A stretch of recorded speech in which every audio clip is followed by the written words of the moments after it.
Good afternoon, everyone. We may have some others joining, but we're going to go ahead and get started. My name is Kara Smith. I'm the Business Development Specialist for HRG's Pittsburgh office. We'd like to thank everyone for joining the discussion today on infrastructure banks, which provides an innovative approach to funding municipal infrastructure. We'd also like to thank the host for today's discussion, which is the Water Resource Center of the Southwestern Pennsylvania Commission. The WRC is dedicated to promoting regional collaboration on water topics, facilitating coordination and education, and providing technical assistance to its member governments. WRC provides support to federal, state, regional, and local organizations, counties, cities, and municipalities on various water resource management initiatives. The WRC continues to look to provide educational programs to the region. So if you have any ideas for needed training, please contact the WRC at sbcwater.org. Today's presenters will be Jeff McKessick. He is the practice area leader for the transportation group for HRG, along with Brian Emberg, who is the senior vice president for HRG. Before we get started, we do ask if you have any questions throughout the duration of our presentation that you utilize the chat function in Zoom, and we will read those off and give time for the presenters to address those questions at the conclusion of our presentation today. So at this time, I'm going to hand this over to Jeff McKessick.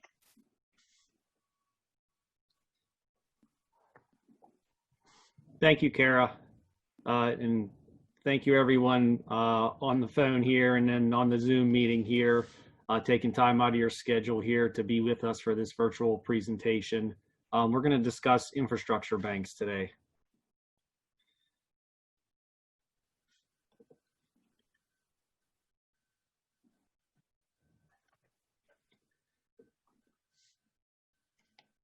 Bear with me here. There's a little delay in changing the slides. Okay, what we're going to talk about today is we're going to talk about a program overview of the infrastructure bank. We're going to identify the program goals, objectives, and the intent.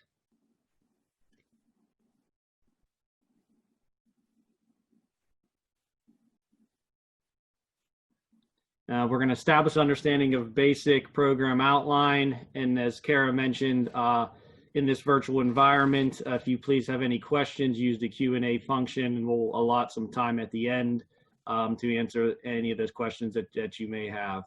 Hopefully you walk out of this presentation with a better understanding of the infrastructure bank program and its benefits to the community and surrounding county. So I'm going to jump in here and I'm going to talk just a kind of a program overview. What is an infrastructure bank program? So in general, it's a loan financing program for municipal entities. Now I'll say municipal entities that could be a municipality or a municipal authority. Also some infrastructure banks, depending on funding, private school districts and other entities can become borrowers. So we'll discuss that a little further in the presentation. This is the county creates a financing program and loans the monies to these municipal entities and or private entities. Loans are intended to accelerate project schedules. Now what I mean by that is sometimes there are projects that a municipality or an authority may have that they want to move forward with, but they just don't have the available funding.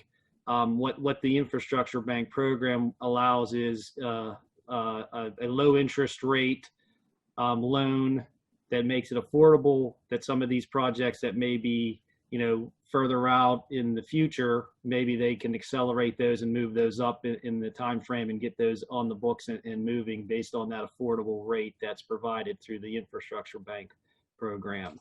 The program also does provide a turnkey option that allows some of the municipalities that may not have the resources or the capacity to take on larger type projects through this program. There is a way to take advantage of that turnkey process and get these projects moving.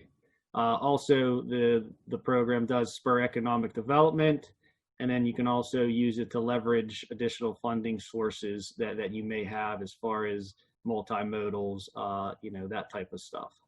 So you may be asking, why does an infrastructure bank make sense? Well, with the growing need for fixing aging infrastructure and critical infrastructure investments and economic development projects, the infrastructure bank program can provide that funding to help these projects come to fruition.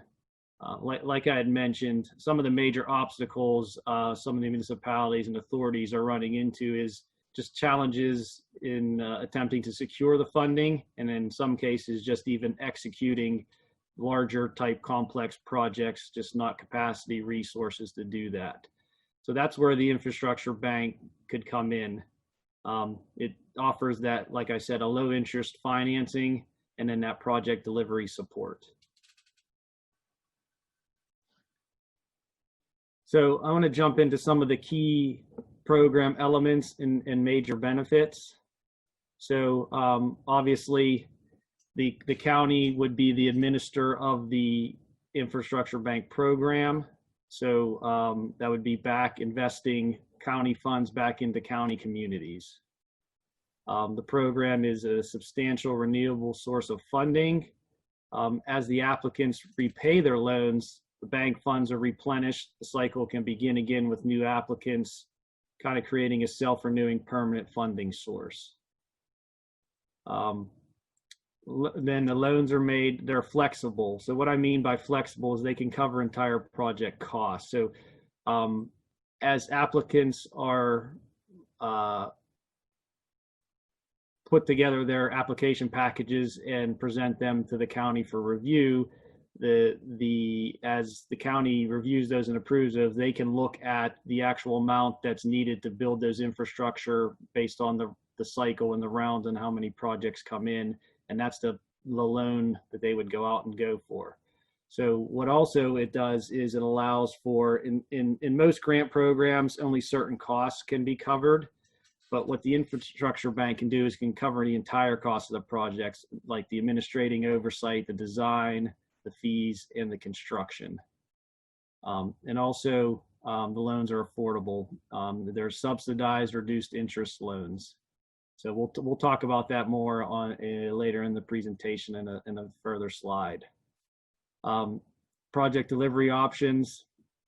You do have the full project delivery turnkey option, which includes the project development, design, and implementation and assistance throughout the whole process of the project, from onset to shovels in the ground, construction complete.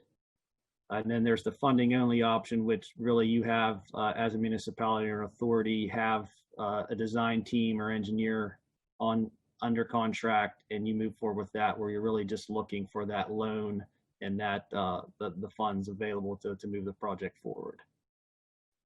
So some of the benefits to the infrastructure program are obviously fixing the aging infrastructure. It does promote the economic development. You can kind of target those long-term, as a county, long-term strategic goals. It does also provide and promotes regional solutions. So, they can cross the municipal boundaries to kind of avoid the piecemeal approach. So when you're looking at maybe some stormwater improvements in one community, you can kind of take a look at the surrounding neighboring communities and see what makes sense instead of kind of doing the piecemeal approach. Let's take a holistic regional look at it and see what can be done.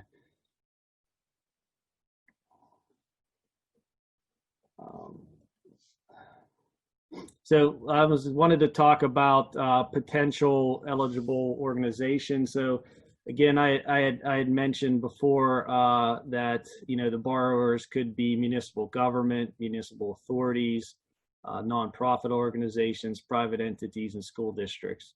And a lot of this is tied to the funding source. So depending on how the county allocates funds to the bank program, it will depend on the eligible organizations. and we'll talk about that a little further here. So as far as types of projects eligible, you're looking at, depending on your funding type, and this also ties into your eligible applicants as well. So as you can see on this table here on the screen here, you're looking at Act 13 funds, which is your Marcellus shale gas funds. You can do a wide variety of project types, from roadway infrastructure to stormwater infrastructure, sanitary, public water, all with the Act 13 funds. Now, liquid fuels, there are some restrictions, as far as what types of projects you can fund through the infrastructure program. Same with the fee for local use. It's the $5 reg fee, registration fee. There are restrictions there. So it all ties back into how the county or the owner of the infrastructure bank is going to allocate their funds to that, and where they're going to pull from. So obviously with the Act 13, you open up a lot of infrastructure projects throughout there. One thing I did want to touch on here is the project types are construction and reconstruction that are eligible. Like routine maintenance projects are not eligible. So anything that's a non-routine reconstruction or construction are eligible for the infrastructure bank. Okay, I wanted to jump in here and discuss how the program works. I think this is a very important slide here to get an understanding of how the program will work. The infrastructure bank is a program. It's not a bank. The county takes ownership of that. To fund that infrastructure bank program, there's multiple sources of funding. The county will allocate funds to that. So based on where they want to pull funds from, Act 13 or local use fee, so that'll be part of the funding.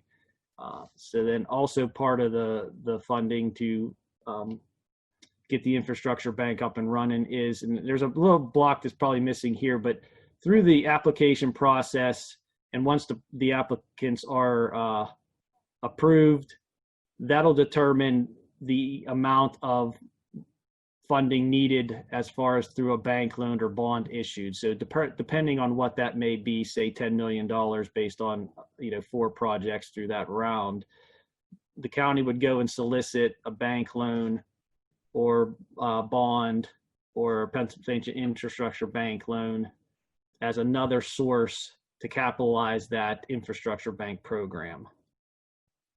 So now you'll have that capital in there from your bank loan and from your allocated funds from the county. So now at this point, the county issues loans to the approved projects and borrowers. So as a borrower, your loan is with the county. So through a note and a loan agreement, that money is allocated and you can borrow and take out that X amount that was agreed upon. Obviously, you would go through, construct your project, and begin repaying your loan back. So as you're repaying your loan back, you're paying back to the county.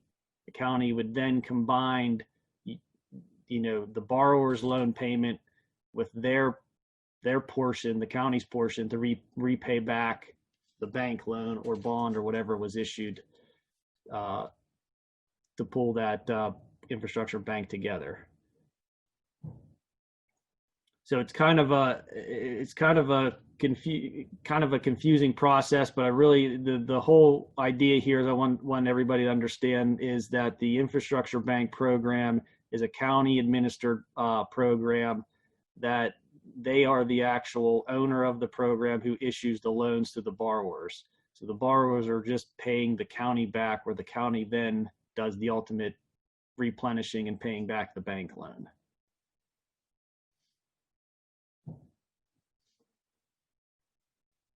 Okay, so I want to talk about the interest rates here. And there's a lot of numbers on this slide, but really the important part of this slide is the boxed area in here in red. So what's the benefits of the infrastructure bank here is the county subsidizes that interest rate. So say they get a 3% interest rate from a bank on the loan they've taken out to capitalize the infrastructure bank. They would subsidize that, and they would pass on 0.5% to the actual applicant. And the municipality would pay the 2.5%, with their allocated funds, whether that's Act 13 or local use. So as an applicant and a borrower, this is the affordability of the infrastructure bank loan is they're only passing on a portion of that interest rate across. And just to kind of tie this to the last cycle of the Butler County infrastructure bank, which just closed in June, they ended up getting a very nice rate of 2%, but passed on 0.5% to their borrowers. So it kind of aligns with the 0.5% shown on this slide. So they were able to come up with a nice rate on the county level at 2%, and then they subsidized that and passed on the 0.5% to the borrower. So tying this back to kind of the beginning slides is I think some of that, affordability and ability to kind of forecast and look out at some of these capital improvement projects that may be out there on the horizon that you might just not have the funds available. But if you start looking at the infrastructure bank program and the favorable and affordable interest rates, maybe some of those projects do come to fruition and can be moved up in your time frame to get them completed.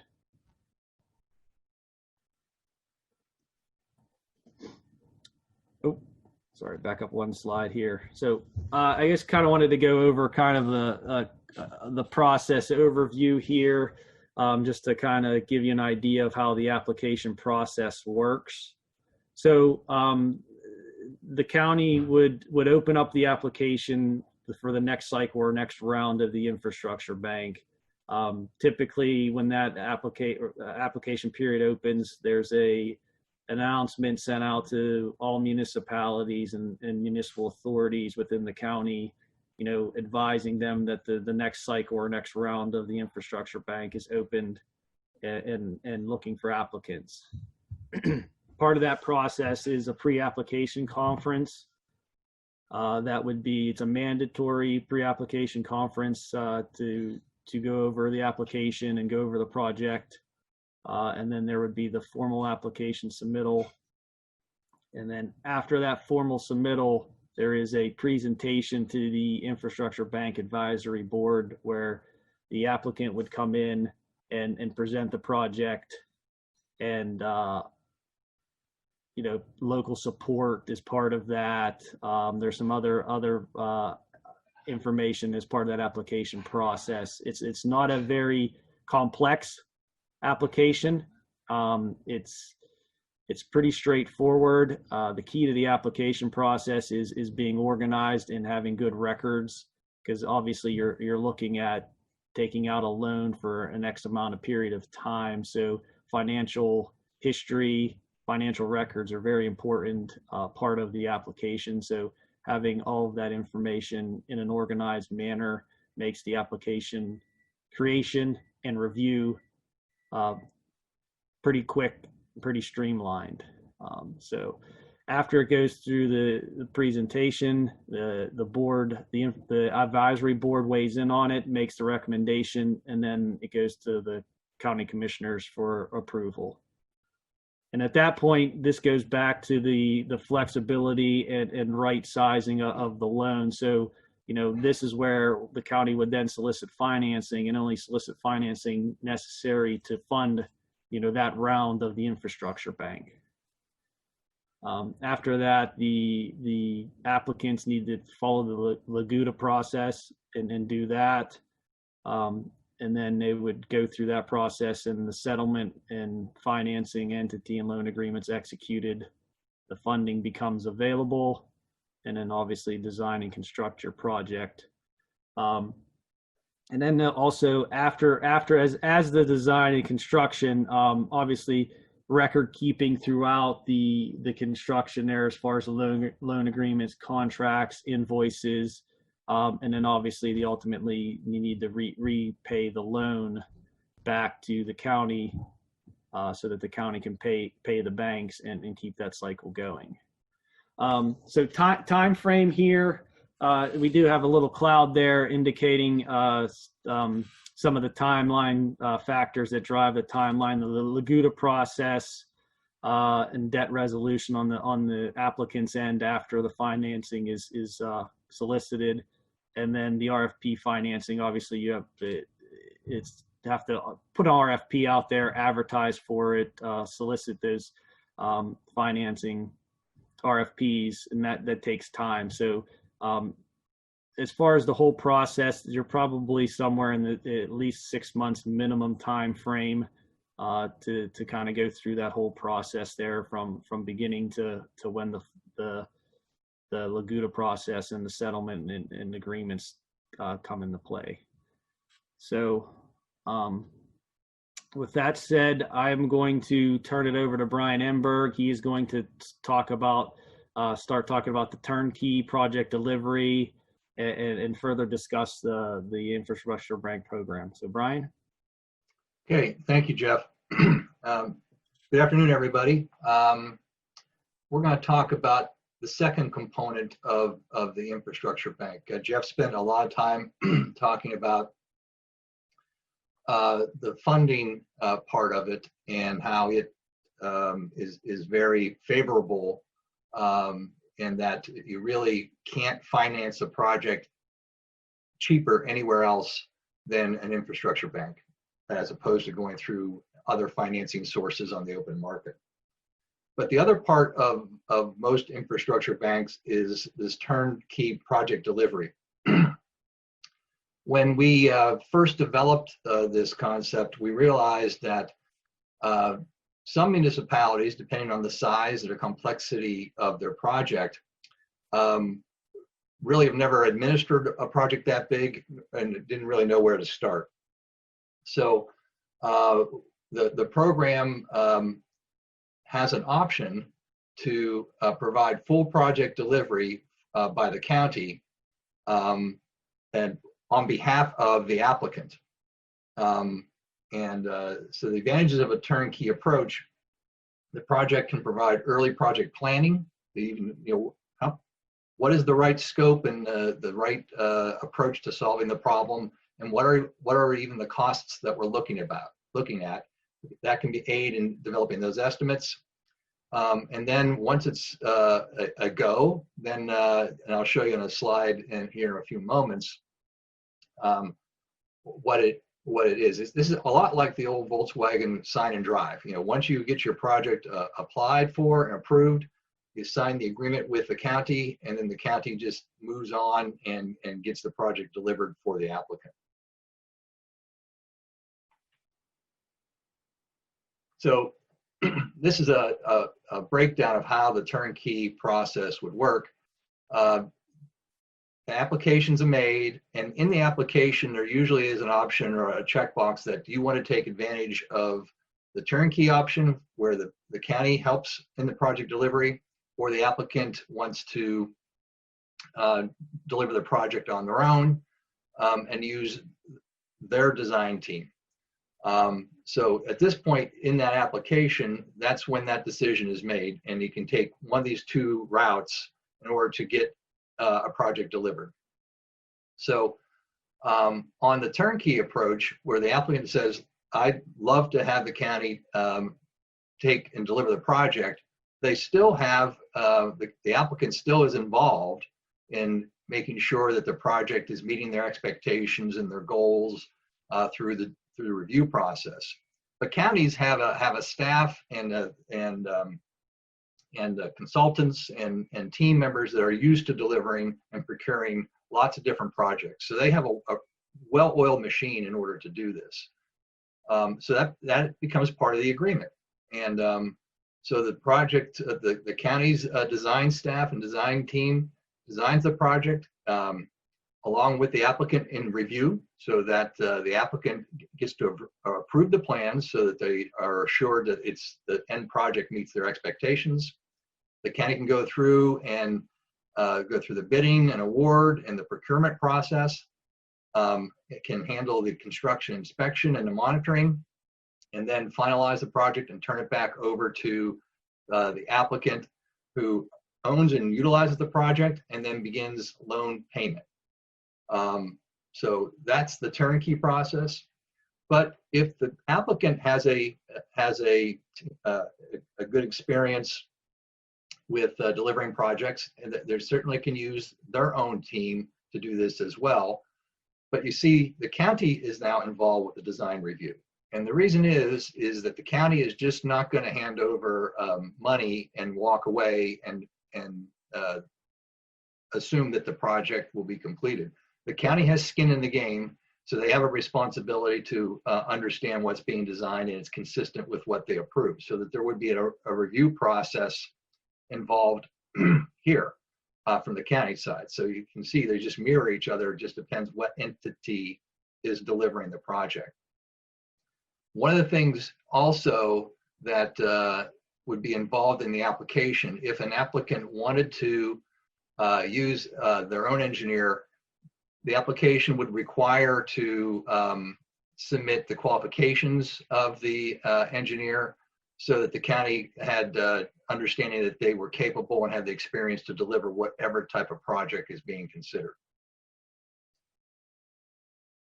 This is a very popular component of the infrastructure bank, because this whole process is burdensome and time consuming and filled with permits and lots of technicalities that you just don't have to worry about. So that was the analogy to the sign and drive approach. So this goes back to the slide that Jeff had gone over, and we wanted to repeat it again and provide a little bit more explanation now that you heard the different pieces and components of an infrastructure bank and how it works. So again, it's not a bank, it's a program. And so the county administers that program. And the first step in that is deciding if they have funds that they can use to support the program. And that can be any type of fund. It can be liquid fuels, if it's a transportation-oriented type of infrastructure bank, in counties that get gaming funds. Act 13, as Jeff will show you in a little bit, with Butler County, and that has a lot of flexibility. And then, of course, you could use general funds, but we've not seen that yet. Those are usually reserved for a lot of other uses. So that money goes into this. And then that type of money, as Jeff mentioned earlier, some of it has funding restrictions on what types of projects it could use. So as I mentioned, liquid fuels can really only be used for roadway components within a legal right-of-way. Similar with the registration fee. Gaming fund has a certain flavor of types of uses. Act 13 is very flexible in what could be used for. So that's a consideration when developing an infrastructure bank program, is what is the source of the funds that will be used. Once the program is set up and that source of funding is identified, then the county reaches out to potential applicants and opens up a period of, do you want to participate in the program? That's that application process that Jeff was talking about earlier. Excuse me.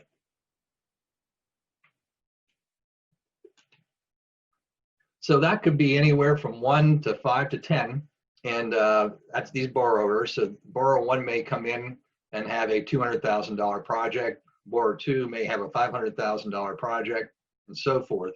So you add all these up, and let's just say for discussion purposes, those collectively add up to $2 million.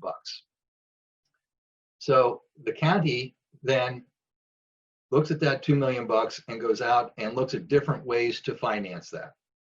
It could be a bank loan, a bond issue, That's Pennsylvania Infrastructure Bank, Penvest, other sources, and find out what's the best terms for the applicants. So some of these, like the Pennsylvania Infrastructure Bank, offers a very low interest rate, but it's only a 10-year term. And sometimes that term is too short and the debt payment's too big because of that. So then it might make sense to go to a bank loan or a bond issue where you can stretch the term out to 15, 20, 25 years. And so the county controls that and then goes through the process to get the loan. They get the $2 million back in, and then they execute notes with each of the applicants to provide their chunk of that loan that the county secured. But it's discounted, and that's where this money comes in. So that's that chart where Jeff was showing that the interest rate that the county obtained is not the interest rate that's passed on to the borrowers. That money right here is used to discount that interest rate.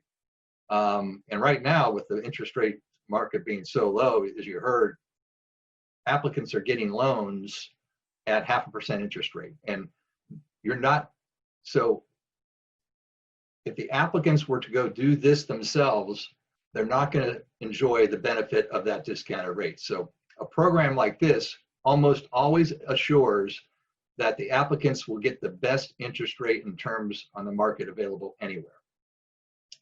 So those notes then require, once the project is completed, for each particular individual applicant borrower to start making payments back to the infrastructure bank. The notes require some sort of security. Just like any other type of bank loan that we would make, there is some security that's required. So the county is protected there. And then those payments come back in, they add their money, and then they make the payment back to the institution that they borrowed the money from. So it is complicated when you first try to swallow this, but if you break it down into the different bites, I think you can see how the process makes sense. And there's two banks that have been developed so far in Pennsylvania that have been quite successful. We're going to show you some examples of that. Dauphin County was actually the first infrastructure bank in the nation at a county level.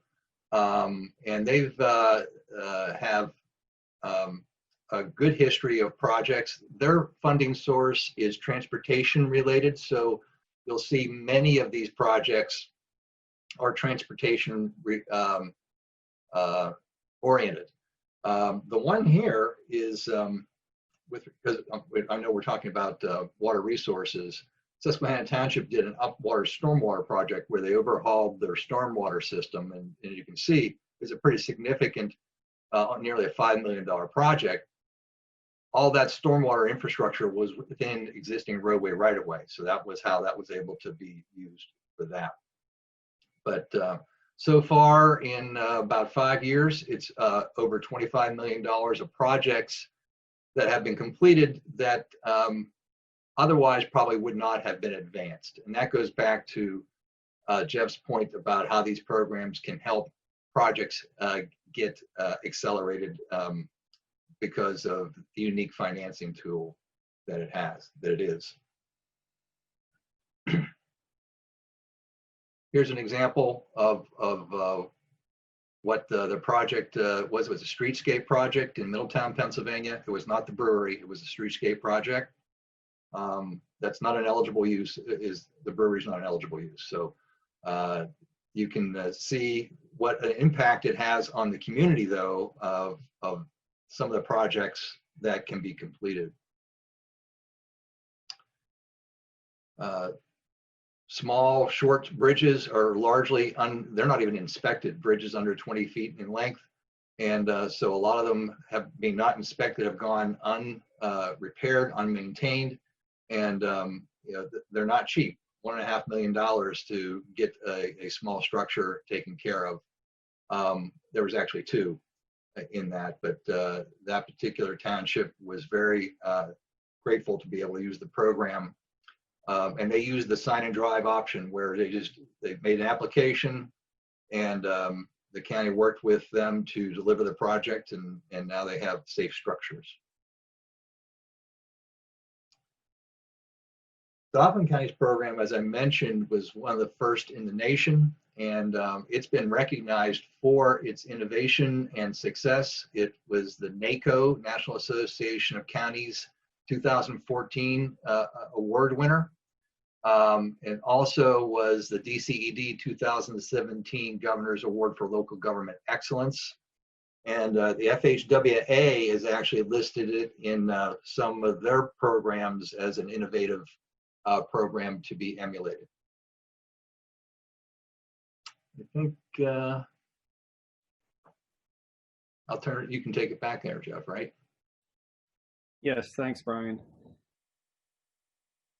I'm gonna touch on the Butler County program. It's new. It's in its infancy. It did just begin in 2018, but as you can see on the project list here on screen, they've had 8 projects under the program for a little over $17 million. And tying this to water resources, the city of Butler did a Sullivan Run flood control project. And then also Cranberry did some upgrading on their sanitary sewer system and on a pump station. Now Butler County uses the Act 13 funds to fund their program, their allocation. So that opens up a lot more project types for the applicants to come in with. So you'll see a little bit wider variety of projects compared to Dauphin, which is more on the transportation end. So, you know, a lot of these projects, the Cherry Townships and the Winfield Townships were road reconstruction projects, but also stormwater components in there as well, upgrading cross pipes and doing some stormwater controls and everything. So same with the Zelienople streetscape, there was a stormwater component to that as well, stormwater management component to that as well. And here's the Zelienople. Now this picture is shown here is actually phase 1 of the streetscape. Just to kind of give you an idea, it's a standard streetscape, sidewalks and you know, decorative brick inlays, decorative poles. But the new was phases 2 and 3, which are going to continue this up Main Street, was what the infrastructure bank loan was for. One of the bigger projects on the infrastructure bank is the MSA Thruway project in Cranberry Township. This is a major capacity and safety project in Cranberry at 228, right when you get off I-79 northbound. If you're familiar with Cranberry, kind of in this picture here on the left, if you're familiar with where the Penguins practice facility is, it's on the left-hand side, the north side of 228. So this project is a significant infrastructure project to relieve some of the congestion along 228 that'll allow free-flowing traffic coming off of I-79 to get to the northern section through a tunnel underneath 228. And this is a good example of taking infrastructure money and then leveraging that on some of their grants that they had received through the CFA and multimodal. And I think they got a green light go too as well. So they kind of daisy chained a bunch of funding sources and grants together to have this project come to fruition.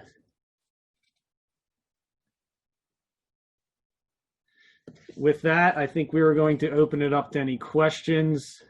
I guess Kara, if you've been monitoring the questions, if there's been any questions, we can try to take those on right now.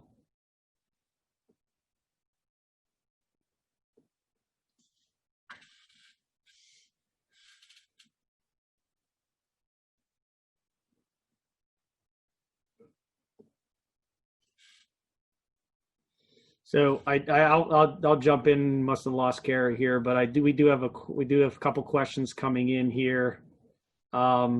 First question is, does all counties administer an infrastructure bank? I can take that one, Jeff. No, there's only 2 counties in Pennsylvania right now. It's Dauphin County and Butler County. But any county can develop and implement an infrastructure bank. Okay, and the next question is kind of ties into this one. I think Brian, you kind of answered already, but the question was, is Westmoreland County in this program? And the answer to that is no. But again, they can be. It's just a matter of looking at their situation to see if it makes sense and fits an infrastructure bank program.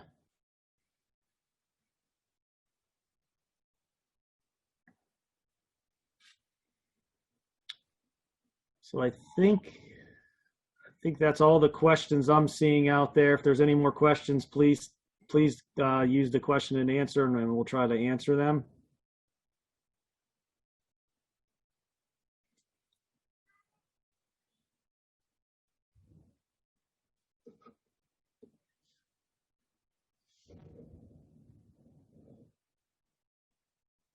And I'll monitor their questions here, but I guess, again,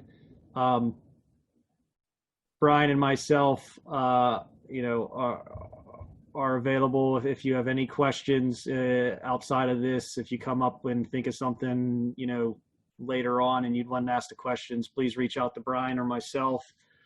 We can definitely get you an answer for that.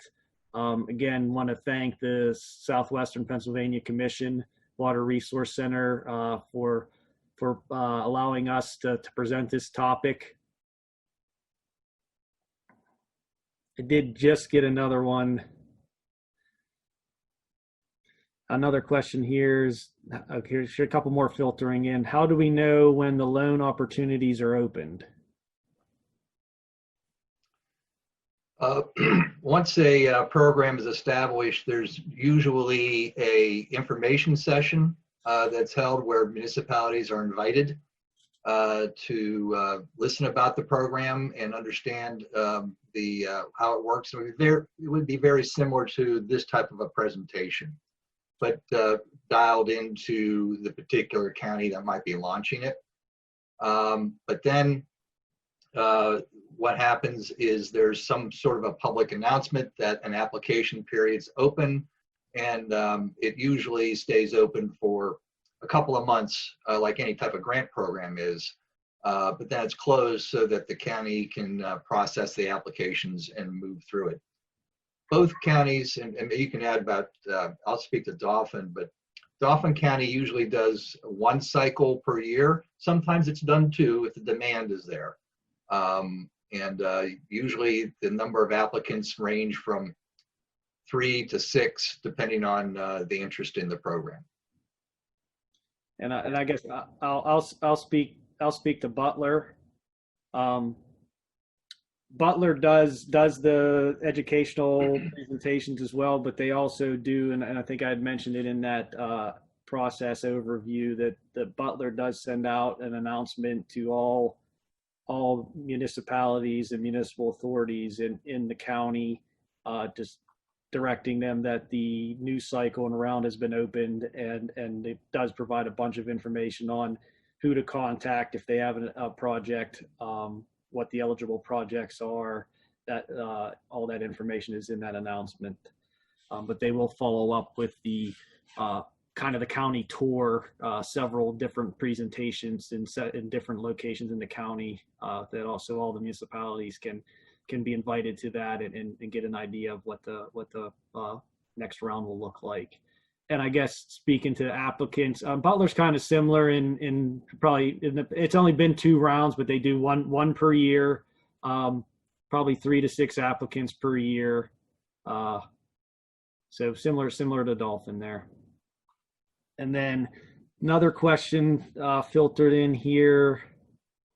North Dakota has a state infrastructure bank since 1918. Would a state bank be any different from a county infrastructure bank? Well, I don't know. In fact, I was unaware of it, and while Jeff was answering the last question, I was looking it up to see how it differed. So at first blush, it says it's funding local municipal infrastructure program. So I'm going to look into it, and I'd be very interested to see how similar or different it is than the county level. And then another question filtered in, do you know if Allegheny County is considering implementing this program? I'm not aware. Yeah, I'm not aware either.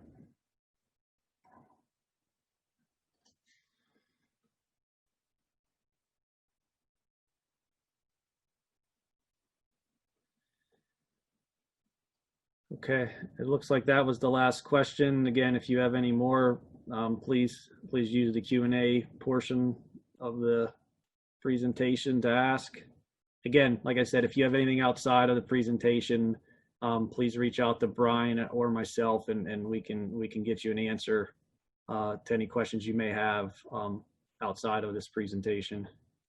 I just, Jeff, before we close out, I just scanned the North Dakota, and it looks very similar. They are requiring, though, matching funds from other sources, but it has eligibility requirements. It talks about interest rates and fees. They're just flat out saying they fixed their interest rate at 2%. So I don't know whether they're subsidizing it or not. I can't tell.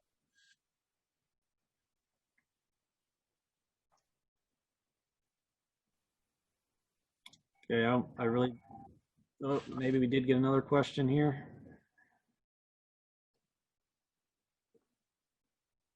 Oh, thank you. Yes, thank you. Thank you, Aaron. Again, in closing here, I guess I just again like to thank the Southwestern Pennsylvania Commission Water Resource Center for allowing us to speak today on this topic. I think it's a very important program that's been very successful in Dauphin and in Butler counties to move some of those infrastructure projects that may have been kind of thought about, wanted to move forward, but just didn't have the resources or the funding available to do that. And with this innovative program, they were able to take advantage of those funding opportunities at that reduced rate that allowed them to move that project forward into construction in their community. So I guess with that said, I guess we're going to wrap this up. And again, thank you to SPC, and then also thank you to everyone that's attended. Appreciate you taking time out of your day to discuss this topic.